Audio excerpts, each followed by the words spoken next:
Hello everyone, welcome back to Magnet Brains. My name is CS Payal Popli and इस video में हम पढ़ने वाले हैं features of informal organisation. See in our previous video हम लोगों ने पढ़ा कि इनफॉर्मल ऑर्गेनाइजेशन होता क्या है. फिर उससे पहले हमने पढ़ा था फॉर्मल ऑर्गेनाइजेशन क्या होता है. उसके एडवांटेजेस, डिसएडवांटेजेस, फीचर्स हम ऑलरेडी पढ़ चुके हैं. यहाँ पे हम इनफॉर्मल ऑर्गेनाइजेशन के फीचर्स के बारे में बात कर रहे हैं एंड इसके बाद एडवांटेजेस और डिसएडवांटेजेस पढ़ेंगे. सो फीचर्स देख लेते हैं एक एक करके हम क्या होते हैं इनफॉर्मल ऑर्गेनाइजेशन के. ये बोलते हैं informal organisational structure gets created automatically. So again we are getting a keyword. Now you will ask ma'am what is a keyword. तो बेटा मैंने फॉर्मल ऑर्गेनाइजेशनल स्ट्रक्चर में भी आपको एक कीवर्ड बताया था. क्या था वो कमेंट सेक्शन में जल्दी से लिख के बताओ. वैसा ही कीवर्ड ऑटोमेटिकली है इनफॉर्मल ऑर्गेनाइजेशन के लिए. एंड कीवर्ड का मतलब होता है ऐसे कुछ वर्ड्स जिनको एग्जामिनर आंसर शीट में देख के खुश हो जाता है और आपको ज़्यादा मार्क्स दे देता है. तो ये वर्ड तो आपके आंसर शीट में होना ही चाहिए. Now what they are trying to say is कि इनफॉर्मल ऑर्गेनाइजेशन जो होता है ना उसको फॉर्मल ऑर्गेनाइजेशन की तरह बनाना नहीं पड़ता. इट्स नॉट लाइक कि मैनेजर बैठ रहा है, एक स्ट्रक्चर बना रहा है, सबके जॉब प्रोफाइल्स देख रहा है, जॉब पोजीशंस देख रहा है. नहीं, इनफॉर्मल ऐसे वर्क नहीं करता. इनफॉर्मल ऑटोमेटिकली प्रिपेयर हो जाता है. किस बेसिस पे? मुझे किसी इंसान का नेचर अच्छा लगा, चाहे वो आप मेरी ऑर्गेनाइजेशन पे नीचे लेवल पे ही क्यों ना काम कर रहा होगा, बट मुझे उसके साथ टाइम स्पेंड करना अच्छा लगेगा. लंच बॉक्स में उसके साथ शेयर करूंगी.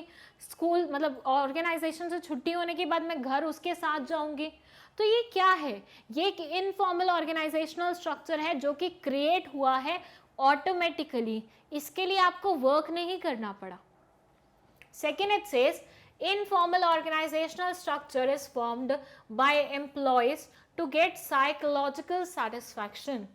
ये बोलते हैं कि फॉर्मल ऑर्गेनाइजेशनल स्ट्रक्चर तो बनता है ऑर्गेनाइजेशन के गोल्स को अचीव करने के लिए.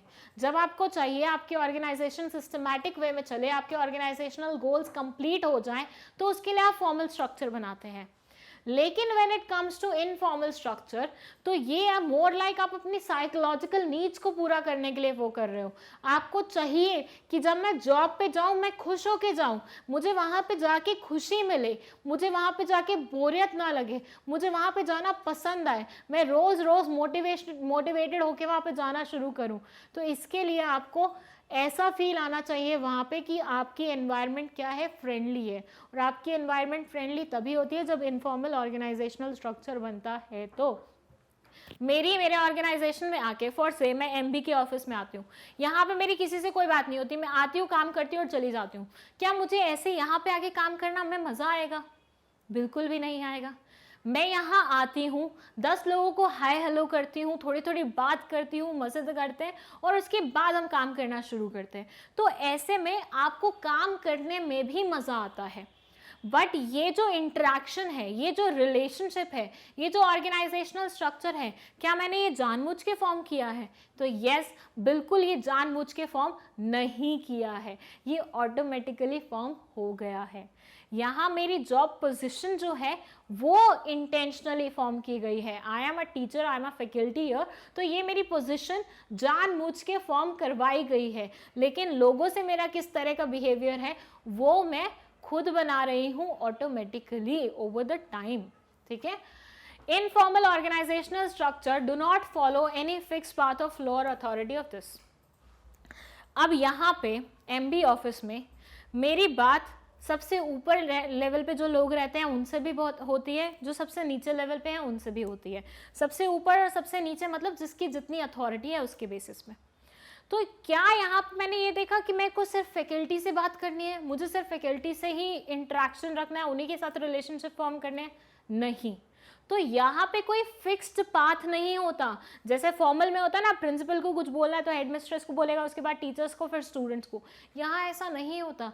यहाँ आप किसी भी लेवल के बंदे से कैसी भी बात कर सकते हो, कहीं पे भी कर सकते हो। तो ये क्या होता है, इनफॉर्मल वे होता है।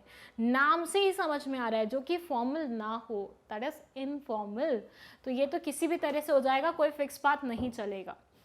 फिर है source of information cannot be known under informal structure as many persons can communicate with anyone in the organization। अब ये एक अलग पॉइंट है। ये क्या बोलता है, ये बोलता है कि देखिए ये है, ठीक है, इसको कोई खबर मिली, इसने बताई अपनी खबर अपने दोस्त को, इस दोस्त ने आगे खबर बताई इसको, इस दोस्त ने आगे खबर बताई इसको, इसने इसको और इसने इसको, और पूरे ऑर्गेनाइजेशन में खबर मिल गई। तो क्या यहाँ पे आप सोर्स को लोकेट कर पाओगे कि ये खबर आई कहाँ से? वो बोलेगा मुझे तो उसने बताई, वो बोलेगा मुझे उसने बताई, वो बोलेगा मुझे उसने बताई, तो आप घूमते फिर रह जाओगे। तो यहाँ पे सोर्स इंफॉर्मेशन का आप नहीं जान पाते हो, नहीं इजी हो पाता है आपके लिए जानना। Whereas अगर हम फॉर्मल की बात करें तो स्ट्रक्चर में ऐसे ही चलती है पूरी कम्युनिकेशन। तो हेडमिस्ट्रेस को कोई बात पता है तो या तो प्रिंसिपल ने बताई है या नीचे से पता चली है, यही हो सकते हैं ना दो वो। तो यहाँ पे सोर्स लोकेट करना इजी हो जाता है। Then they say the existence of informal organizational structure depends on the formal organizational structure। जो अभी हमने प्रीवियस वीडियो में भी पढ़ा है कि इनफॉर्मल तभी है जब फॉर्मल है, फॉर्मल नहीं तो इनफॉर्मल नहीं, इनफॉर्मल फॉर्मल है तो इनफॉर्मल है, ऐसे कह सकते हैं हम। सो इनफॉर्मल की एग्जिस्टेंस कंप्लीटली डिपेंड करती है फॉर्मल ऑर्गेनाइजेशनल स्ट्रक्चर पे। वो होगा तो ये होगी, वरना कुछ भी नहीं होगा, ऐसा मान लीजिए आप। सो ये थे फीचर्स, ये 5 फीचर्स हैं। आई डोंट थिंक सो इससे ज़्यादा कभी कोई पूछेगा तो 5 इज़ मोर देन सफिशिएंट, ये याद कर लीजिए। इसके बाद हम पढ़ेंगे advantages and disadvantages of informal organisation, and उसके बाद हम डिफरेंस बिटवीन पढ़ेंगे इनफॉर्मल और फॉर्मल के बीच में। सारी ही वीडियोस आपको देखना बहुत ज़्यादा ज़रूरी है, क्योंकि डिफरेंस वाली पॉइंट है, ये तो अपन स्किप कर ही नहीं सकते पेपर के according, if you remember. With that, अगर आपको नोट्स चाहिए इस पर्टिकुलर वीडियो के या फिर किसी भी चैप्टर के, वो आप ले सकते हैं उस लिंक से जो कि डिस्क्रिप्शन बॉक्स में मेंशन्ड है। आप अपने डाउट्स कमेंट सेक्शन में लिख के हमसे पूछ सकते हैं। और अगर आपको 4th से 12th तक किसी भी क्लास में, किसी भी सब्जेक्ट में, किसी भी टॉपिक में कोई भी दिक्कत है तो मैग्नेट ब्रेन्स है ना, यहाँ पे आप सारी वीडियोस देख सकते हैं, सब कुछ देख सकते हैं एंड ईजिली अपना काम चला सकते हैं।